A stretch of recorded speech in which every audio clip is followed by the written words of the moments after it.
வணக்கம். சாமியே சரணம் ஐயப்பா.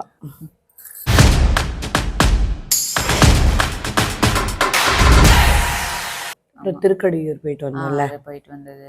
வரலட்சுமி பூஜை நல்லபடியாக முடிஞ்சது ஒரு வழியாக. ஆமாம். அது முடிஞ்சப்புறம் ஒரு விசேஷம். உடனே நம்ம எங்கள் சம்மந்தி வீட்டில் அவங்க அக்கா மாமாவுக்கு 60ஆம் கல்யாணம் திருக்கடையூரில். அதுக்கு நானே என்னோடய ஹஸ்பண்டு, சின்ன பொண்ணு, மருமகன், பேத்தி, நாங்கள் வரைக்கும் தான் போயிட்டு வந்தோம். அங்கேயே அவங்க ரூம் எல்லாமே அரேஞ்ச் பண்ணி கொடுத்துருந்தாங்க. அதில் தான் ஸ்டே பண்ணியிருந்தோம். நைட்டு டிஃபன் எல்லாமே அரேஞ்ச் பண்ணியிருந்தாங்க. முகூர்த்தம் வந்து 10:30 மணிக்கு நினைக்கிறேன், 9:10. அவங்க ஆனால் தாலி கட்டி ப்ரொசீஜராக பண்ணலாமா? அது வந்து அந்த 59லேருந்து 60 வரைக்கும்னு ஒரு கணக்கு ஏதோ சொல்கிற ருத்ரசாந்தி அப்படின்னு சொல்லி அது பண்ணாங்க மெயினாக.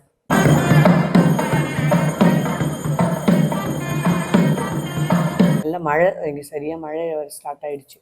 நைட்டு ஃபுல்லாகவே நல்ல மழை. நான் கூட பயந்தோம். ஆனால் காலையில் கிளைமேட் அதுக்கு தகுந்த மாதிரி கொஞ்சம் நல்லா இருந்துச்சு, ஒன்றும் ப்ராப்ளம் இல்லை. அதை நானும் அவங்களுக்கு சீர் செய்கிறதுக்காக எல்லாம் வாங்கிட்டு போயிருந்தேன். சாரீ, ப்ளவுஸு, அப்புறம் அந்த அண்ணாக்கு பட்டு வேஷ்டி சட்டை, அப்புறம் இன்னும் என்னென்ன கொடுக்கணுமோ அதெல்லாம் தாம்பூலம் மாதிரி வச்சு கொடுக்கணுன்னு எல்லாம் வாங்கி எடுத்துகிட்டு போயிருந்தான்.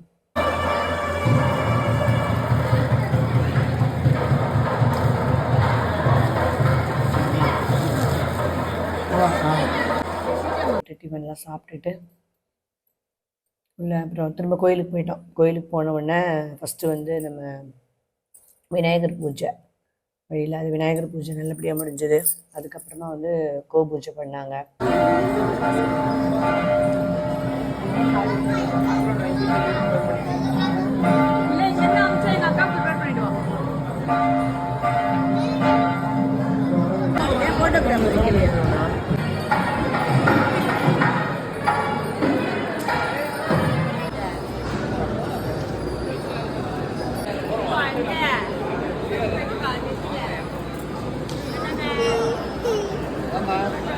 அதுவும் நல்லபடியாக முடிஞ்சுது. அப்புறம் உள்ளே போயிட்டு அந்த கலசங்கள்லாம் வச்சு 16 கலசங்கள் மாதிரி வச்சு அதுக்கு ஒரு ஐயர் வந்து எல்லா விளக்கமும் சொன்னார்.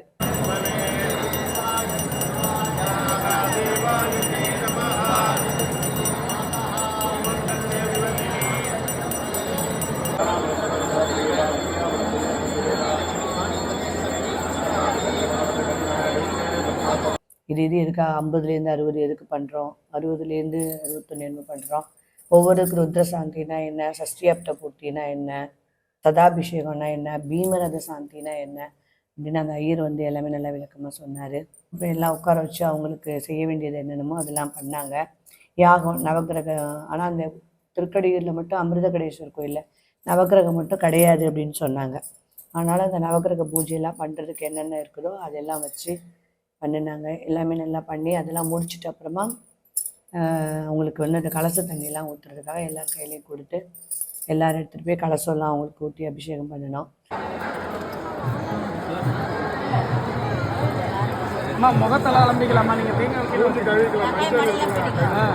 அது எல்லாமே நல்லபடியாக முடிஞ்சுது. முடிஞ்சு அதுக்கப்புறம் அவங்க புதுசாக பட்டு வேஷ்டி அந்த மாதிரிலாம் கட்டிட்டு வந்து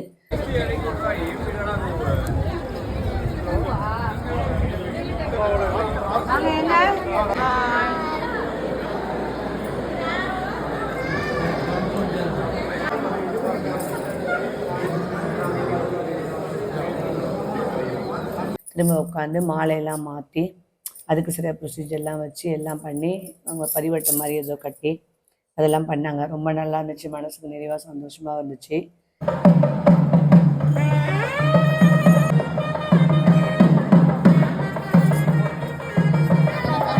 நாங்கள் எங்களோட கிஃப்டையும் கொடுத்துட்டு அவங்கக்கிட்ட நல்லபடியாக எங்களுக்கும் ஆசீர்வாதம், நான் கணவர் எல்லாம் நல்லபடியாக ஆசீர்வாதம், பொண்ணு மருமகன் எல்லாம் ஆசீர்வாதம் வாங்கிட்டு நல்லபடியாக திருப்தியாக சந்தோஷமாக மதியம் இருந்து லஞ்சும் ரெடி பண்ணியிருந்தாங்க ஹோட்டலில். அதையும் சாப்பிட்டு முடிச்சுட்டு அதுக்கப்புறம் நாங்கள் இந்த இடத்துல கிஃப்ட்டு வேறு கொடுத்துருந்தாங்க.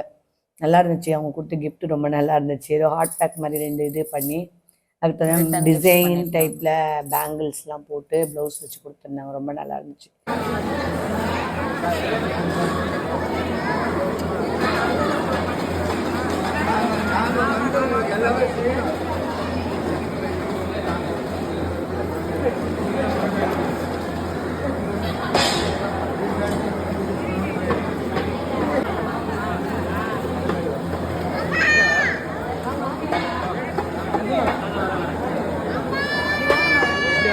மறைக்காதீங்க, நல்லா கொஞ்சம் பின்னாடி வாங்க. அவங்க அம்மாவை மறைக்காதீங்க. ஐயா கொஞ்சம் பின்னால மறைக்காங்க. அப்படியே எடுங்க, அப்படியே எடுங்க. இங்க பாருங்க, கேமரா பாருங்க.